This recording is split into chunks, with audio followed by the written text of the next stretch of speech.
Hello, and welcome to ShePack Unleashed. I'm one of your hosts, Tanya. I'm Nicole. Welcome to your weekly dose of candid discussion and the pursuit of finding your tribe in this journey of motherhood, womanhood, and sisterhood. I'm Ashley. Join us as we leave no stone unturned. In each episode, we have heart-to-heart conversations that aim to challenge and empower one another. I'm Jenny. No more waiting. ShePack Unleashed begins now. Hello, everyone. Welcome to this week's episode of ShePack Unleashed. You're here with the He Pack again. Woo, woo, woo. Woo, woo. They either made a good decision or a bad one to invite us back, but we are here today to share our experiences with vasectomies. And your name is? I'm Bob. I'm married to Ashley. I'm Beto. I belong to Jenny. I'm Steve. I'm with Nicole. And I'm Landon, and I'm married to Tanya. So I think to start, 3 of the 4 of us have already had vasectomies. I have not. But one is on the chopping block. Clear the table. Yeah. it's coming up soon. In less than a month's time.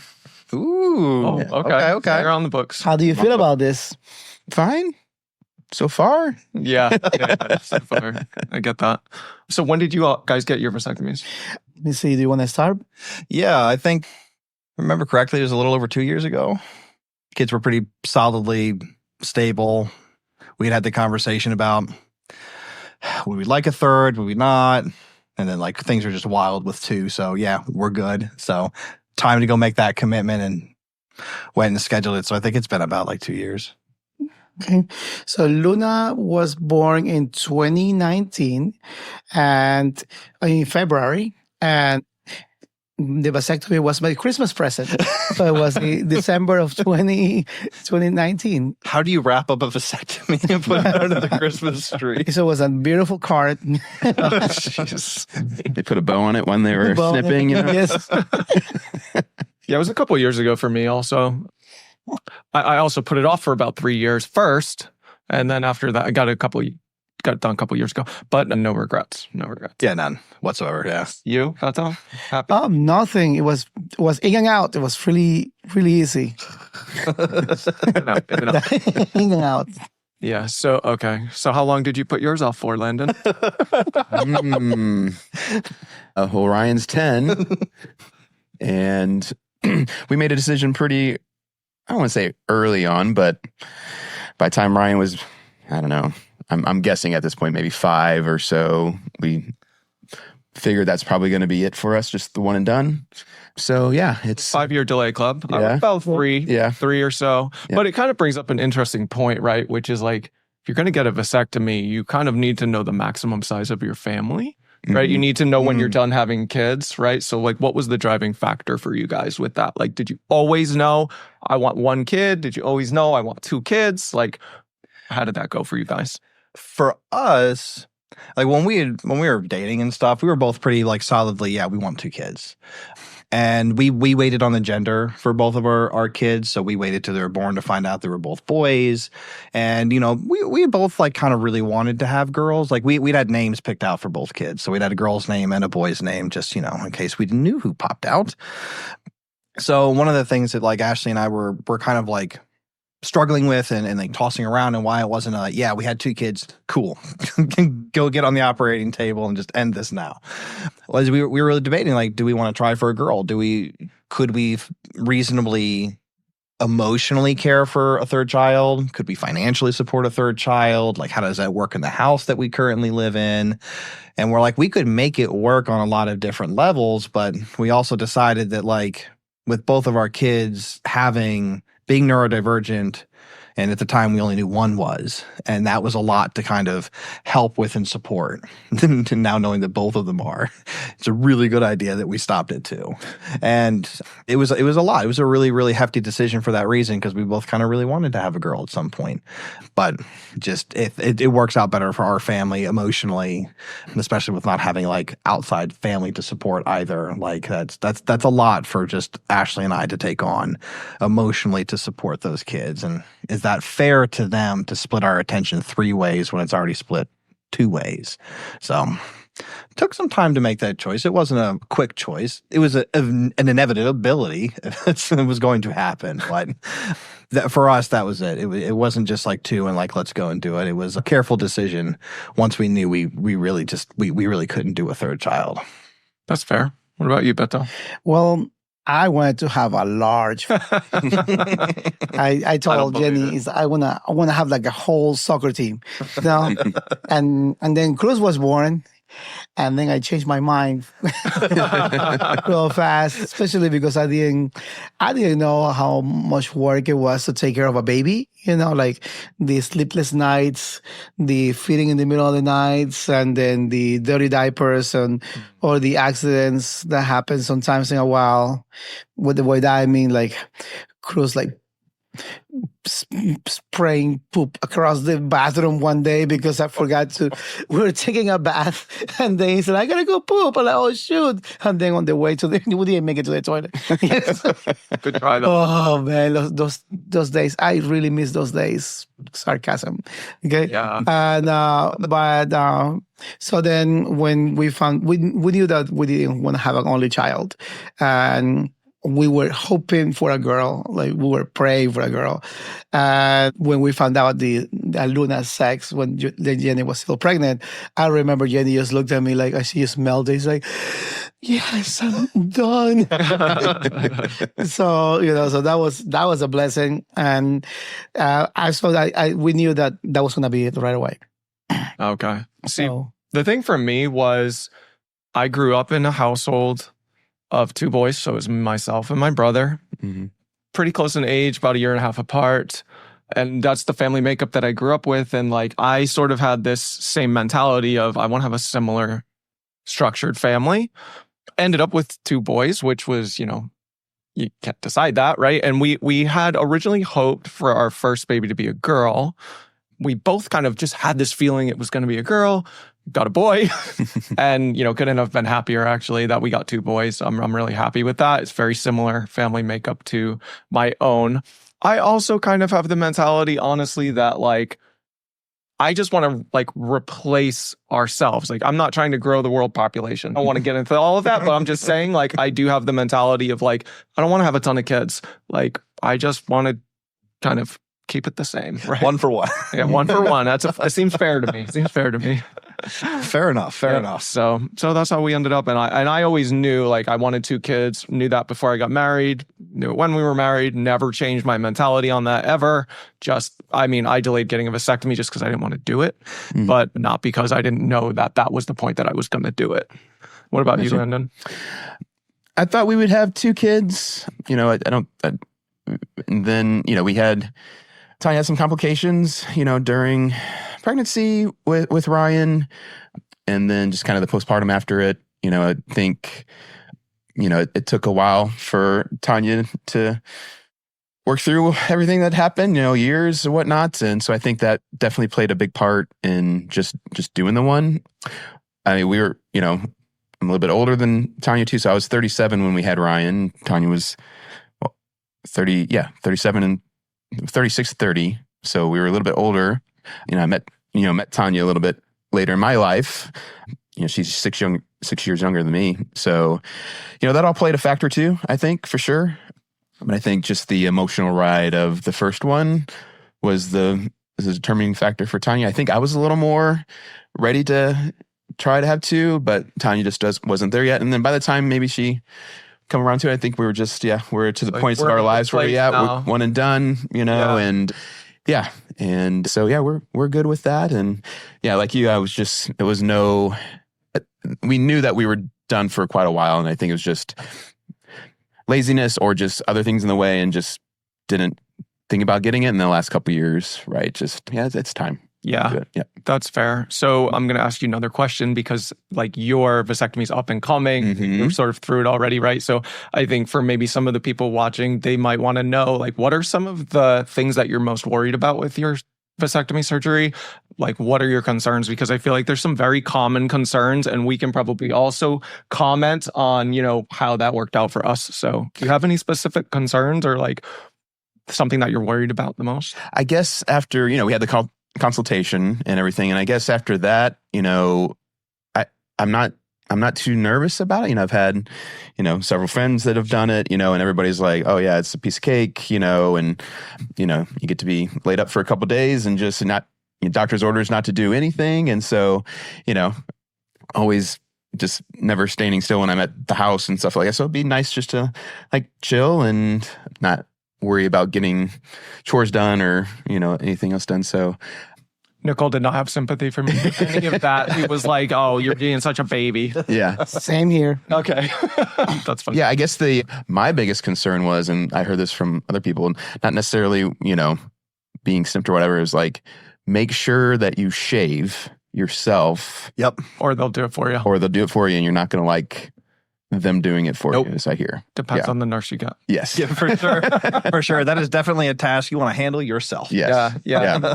And I don't feel like it's blatantly obvious. Like, it's not something that you might think about right off the top of your head, but I think that's part of the frequently asked questions package, or like the thing that they send you home from the consult. Like, make sure that you do this thing.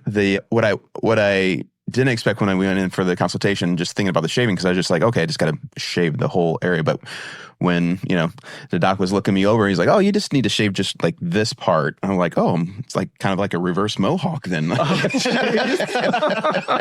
was like, well, that's going to look a little kind of weird. I think I'll just do the whole thing. So like how far did you get it down? You do shaving cream and razor and everything? Or you just do like a multi-grooming tool? Like how I'm a big guy. Yeah, you went. I did Brazilian. I did a razor. Okay. Yeah. Okay. Yeah, I went Brazilian. yeah. Okay. All right. I mean, I use like a grooming tool generally, but it gets pretty like we get smooth. So yeah, that's what I did. But I did the whole thing because that does feel weird. Yeah. I wasn't sure exactly where they were going to go. Like, because when I did my consultation, it was via Zoom with like 3 or 4 other dudes. Oh, when we did the just like, did you have like a group surgery too? Like, it was just a big room. yeah, we're all just a room together, just Holding hands for emotional support while 4 doctors are operating on our testicles. Yeah, who wants to go a first? real bonding experience. We should have just done that together. We missed out on that, guys. That would have been nice. Shoot. Vacation, screw that. Let's go get surgery together, guys. But no, yeah, it was a when I went and booked my surgery, it was Zoom, and at the time I didn't realize it was going to be with other guys, but it was like on Zoom, cameras on, with a doctor who would be doing all of our surgeries, going over what the procedure was, what we need to do to prepare. And one of the most interesting things that I think she called out and like I had to like verbally respond to was she had to like make sure that we understood that after this we would be medically considered sterile. I went and did this through Duke, the big hospital here. So I don't know if that's like a their policy thing or like a medical moral thing, but like I had to like acknowledge like, yes, I understand that I will be sterile. Okay. I think we all had to go and do that remember afterwards. right. Yeah, I think I did. So I found that to be very interesting as a part of it, not only to just do it with 3 other people, but like then to also have to acknowledge on camera, like, yeah, I'll be sterile. And that for me, I wasn't too nervous about going through it because although it's not like openly talked about as much as it probably should be, the like procedure as a whole, like I knew it wasn't like a huge deal. It's like a minor cut. It's you're numb. You don't really feel anything.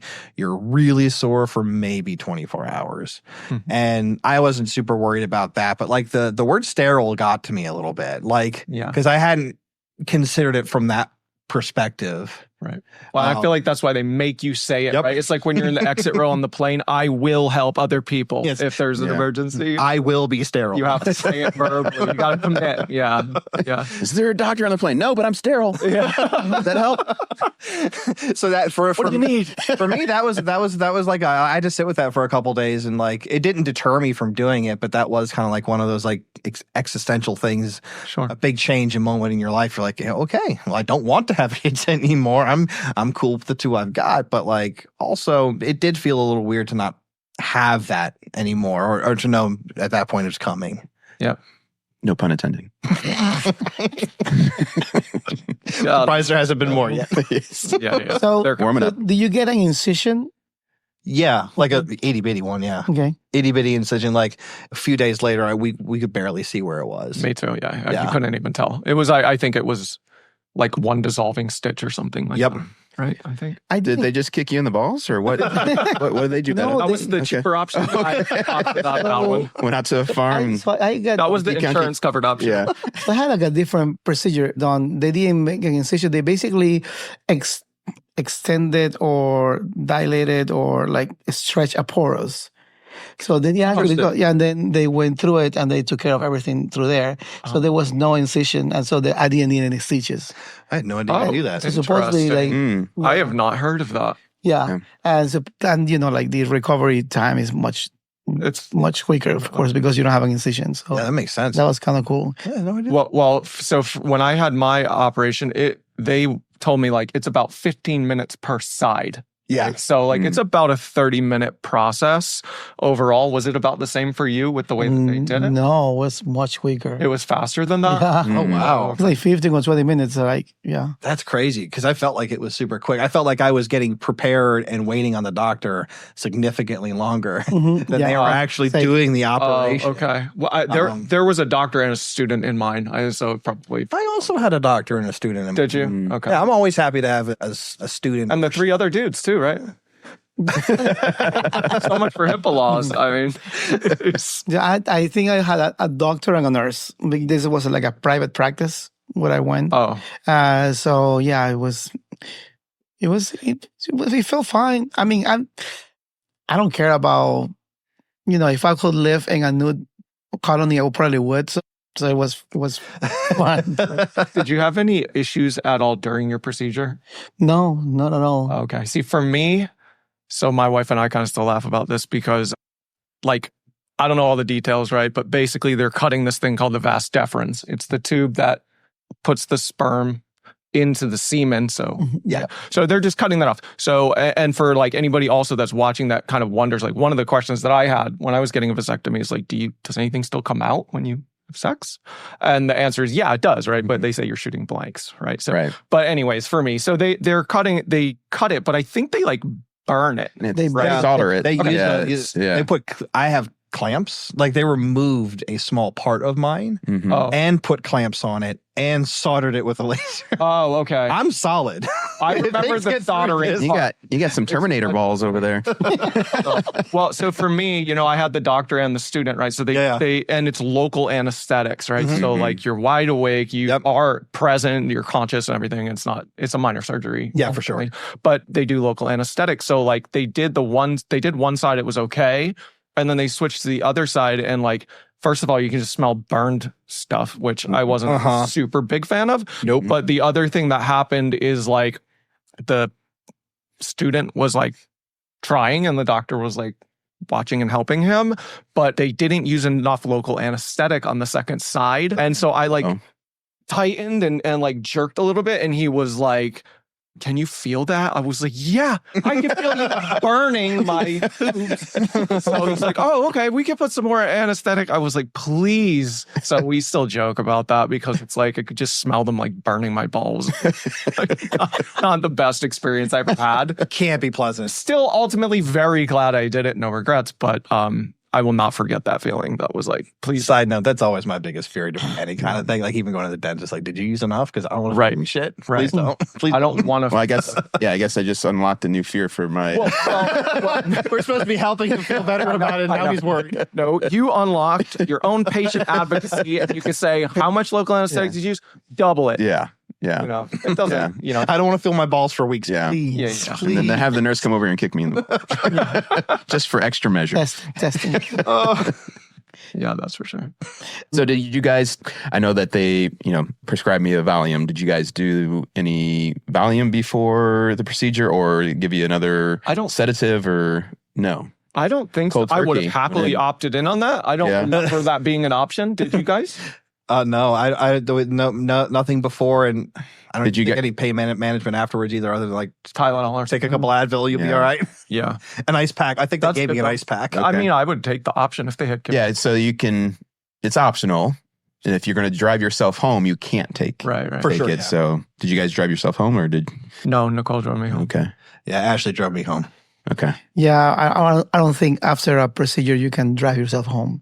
So I think you have to have somebody to drive you home. Well, they said it can drive as long as you don't take the Valium before. You can drive yourself home. I mean, I could see being able to do so, but just like the way your muscles like tense up Yeah. in like your thighs driving, like it wouldn't be pleasant. Yeah. It's possible, Yeah. but not pleasant. Like, I can't imagine If it. you're driving a manual car, you probably definitely don't want to do that after. Actually, I used to drive a manual car in those days. So yes. Oh my Yeah. God. Yeah, I like for medical procedures, I'm highly anxious about them. So I would have happily taken that option. Like when I was there, I was like sweating. Like I know that I was just like dripping in sweat. It was just, and I was like, I know this is an everyday procedure. They know what they're doing. It's not that big of a deal. I'll be out of here in 30 minutes, but like I just get nerves about it. So Natural. It's always going to be in the back. Yeah. It's always in the back of your mind, Yeah. regardless of how like confident you go into it or whatnot. Right. You're telling yourself. But it just made me tired when I came out of it. Like I know, like it's not like I was just tired. I remember that, exhausted from like the stress of it, to be honest. And so I was happy to have somebody drive me. Yeah. Not gonna lie.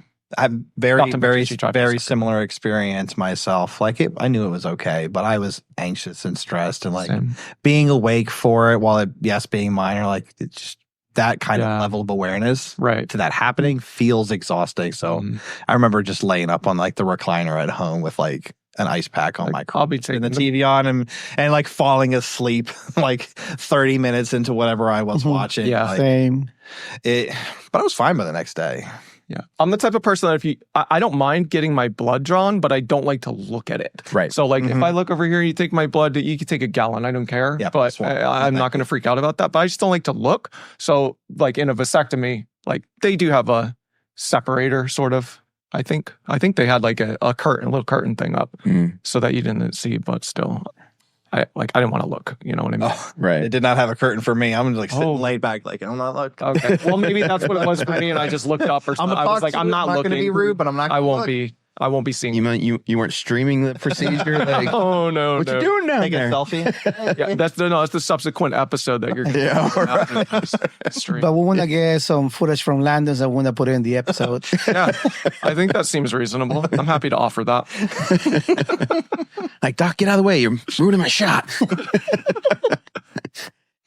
For me, like I couldn't feel anything, but it's kind of like at one point it felt a little bit weird when there's somebody, down there and they're like, especially for me, it was like they were pulling skin apart and then working in there. So it's like that little, okay, I guess that was a talk. They're talking something. I guess that you're trying to guess what they're doing. Right? Like, I guess that was a snip. That's it. There's no coming back, Yeah. So, but I recovered pretty fast. I mean, it was so quickly and it looked that I was so well recovered that since it was right before Christmas.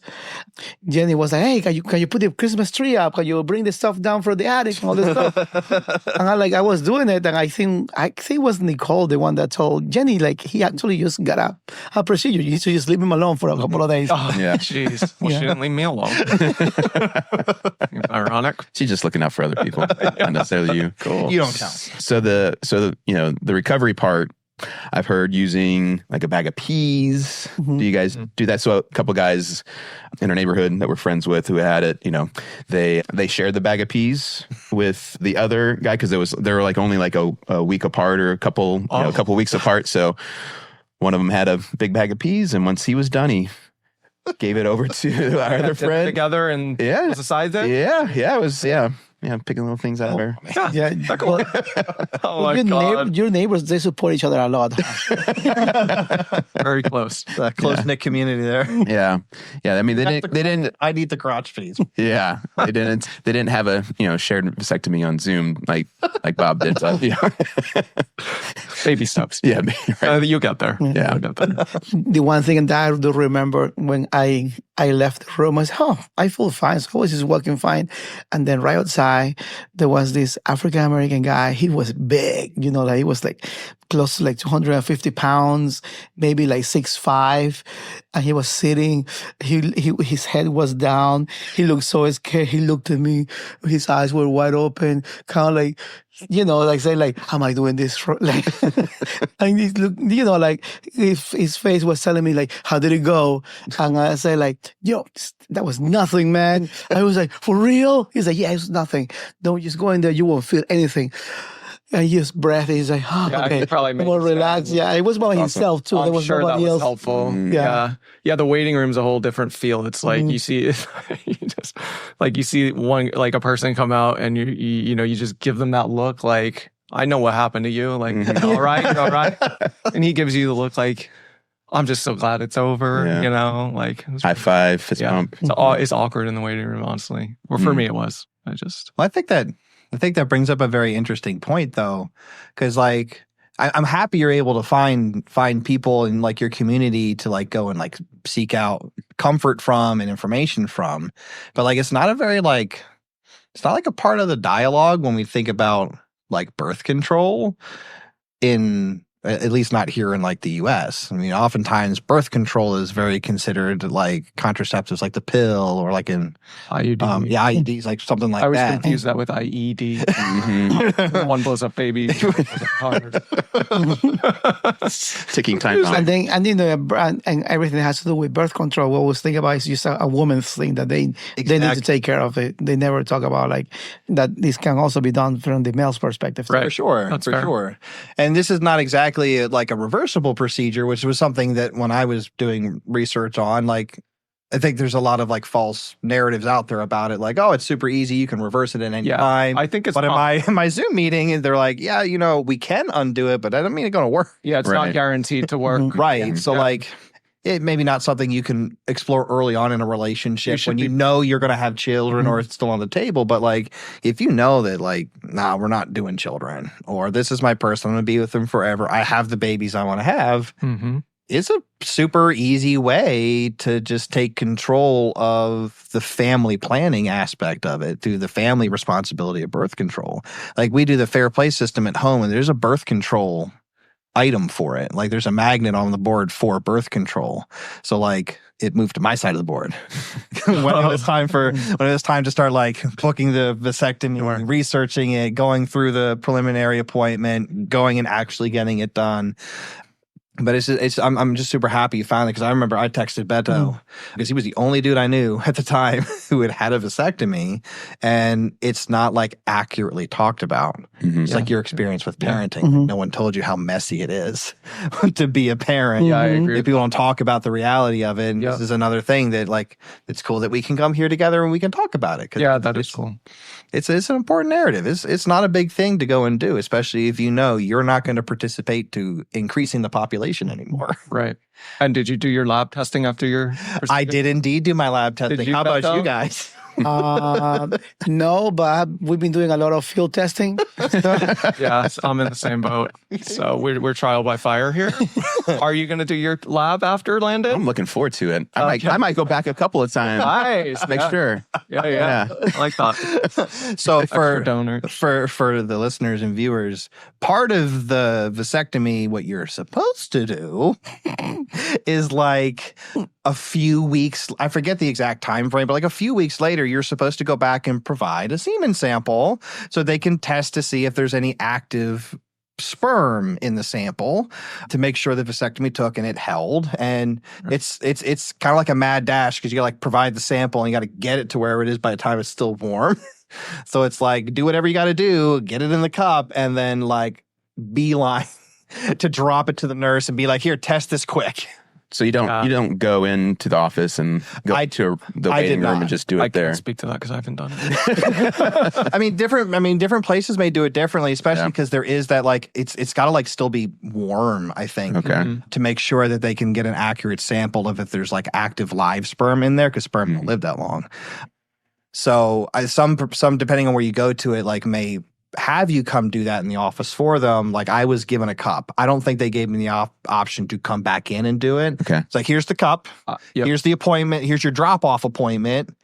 do whatever you got to do to get us the sample at 10:15 on next Tuesday. Right. Oh, yeah, yeah, because so I was that- given a cup also. Yeah, I remember after the consultation we went into, and right, you go out, you schedule your appointment and everything with the admin there or whatever, and so you scheduled the vasectomy, and then then we scheduled the date for the follow up, and she's like, what time would you like to do that, and she gave out some really early morning hours. It was like 8 o'clock, 9 o'clock, and Tanya's there with me. I was like, I mean, like 8 o'clock, I guess would be fine. I get in, and she's like, okay, you sure? 8 o'clock in the morning? And I look at Tanya, it's like, oh, might need a little time in the morning to warm up a little bit more. I'm gonna jump out of bed and, Let's do the D. Right?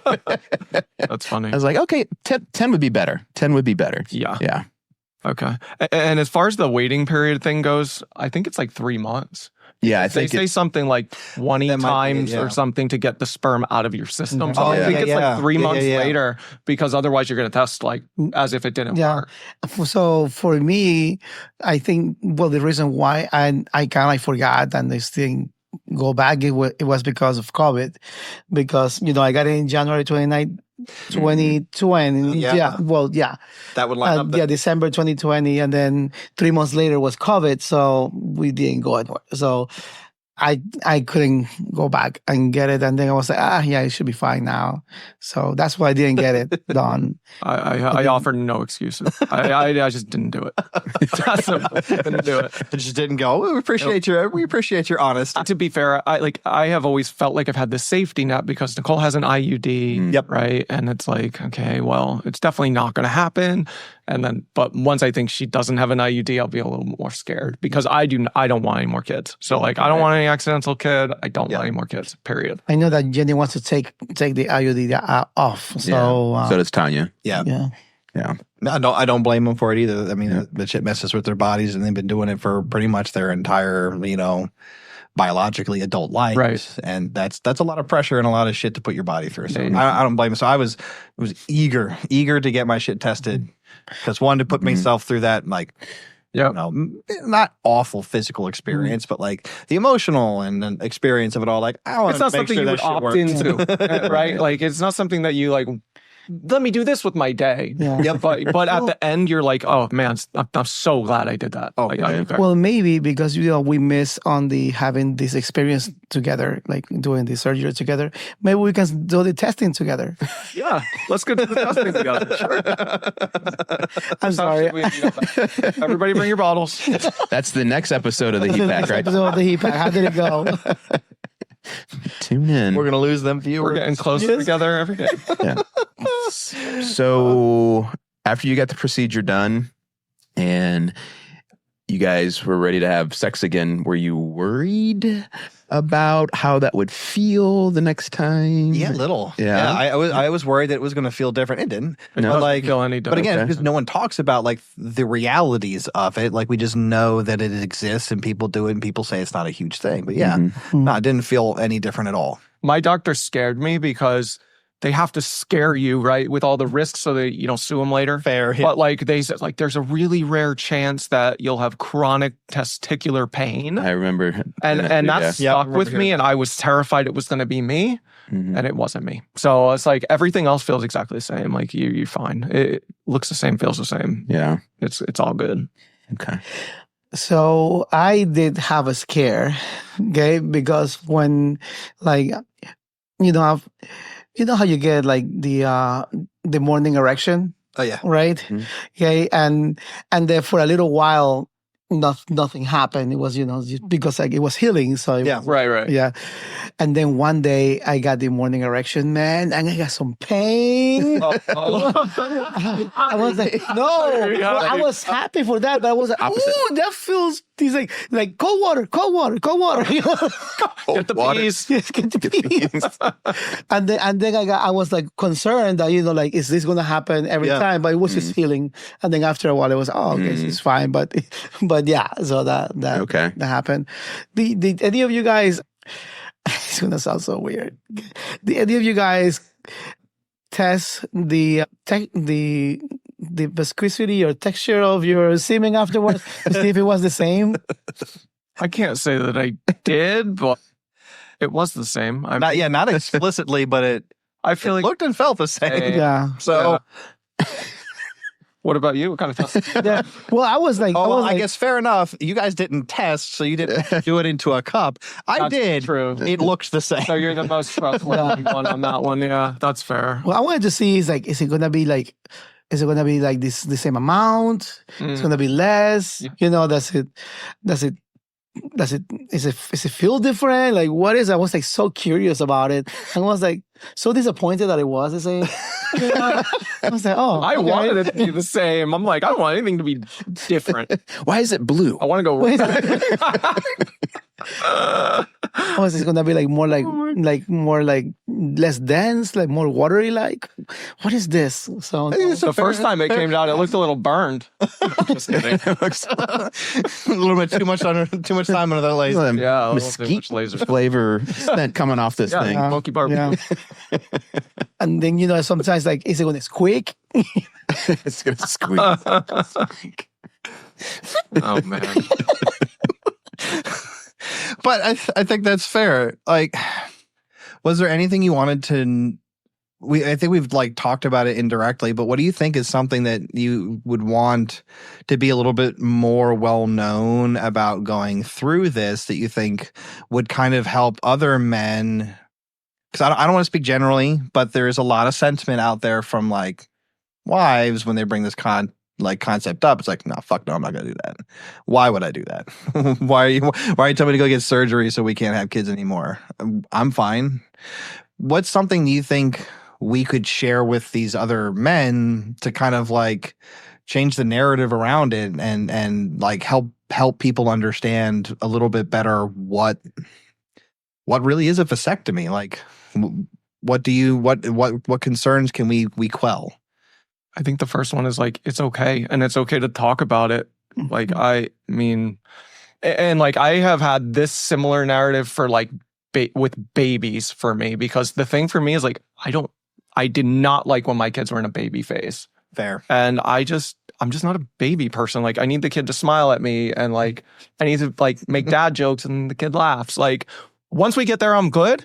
But like, like baby phase just wasn't for me. And like, I openly talk about that. You watch a TV show and you see like there's a little baby, and then it cuts the scene and it's like the kid's 6 now, and like there was no challenges in the middle, right? Like, no, there's challenges. So like, I think socialization, being open about it, like it's okay to talk about these kinds of things, and it's okay to have an opinion one way or the other. Yeah. And it's okay to be afraid.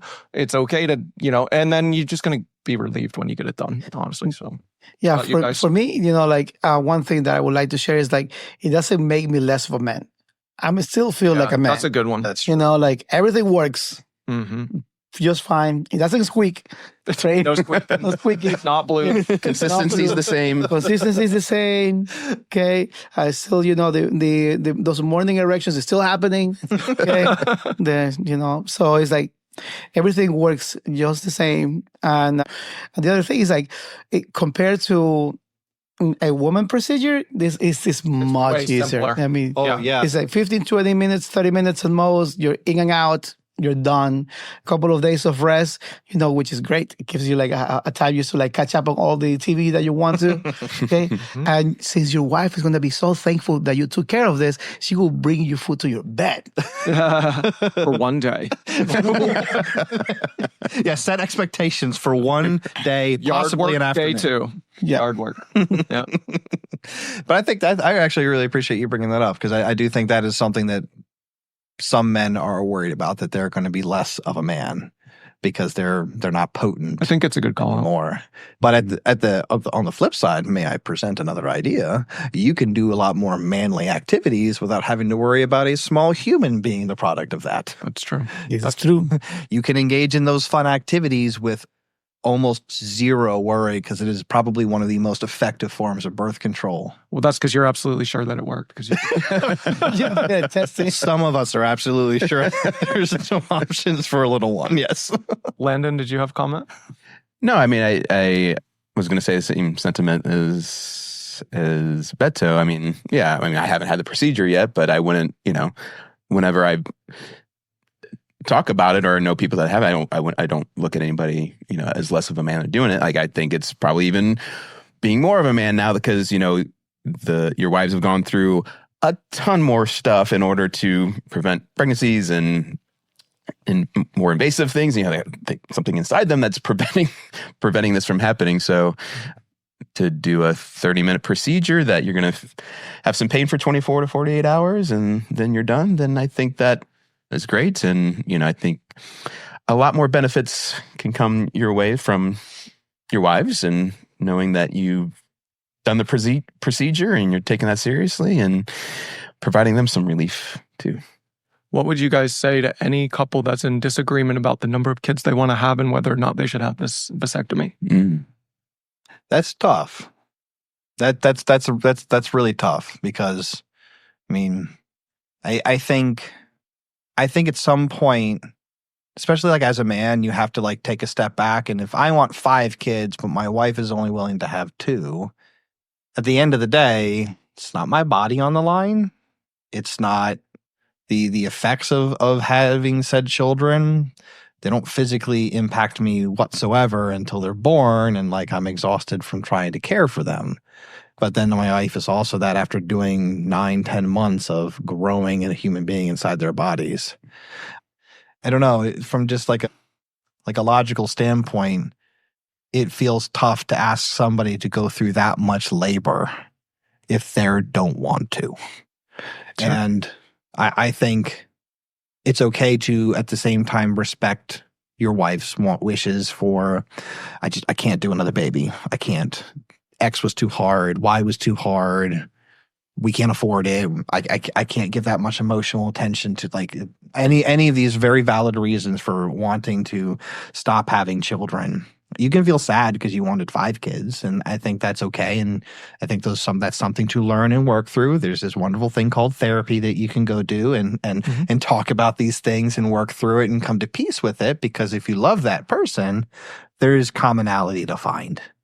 And especially with kids, there's just so much more to children than the number of them. And I feel like some folks get lost on that. I really wanted 3 babies, but do you know what 3 babies is? Right.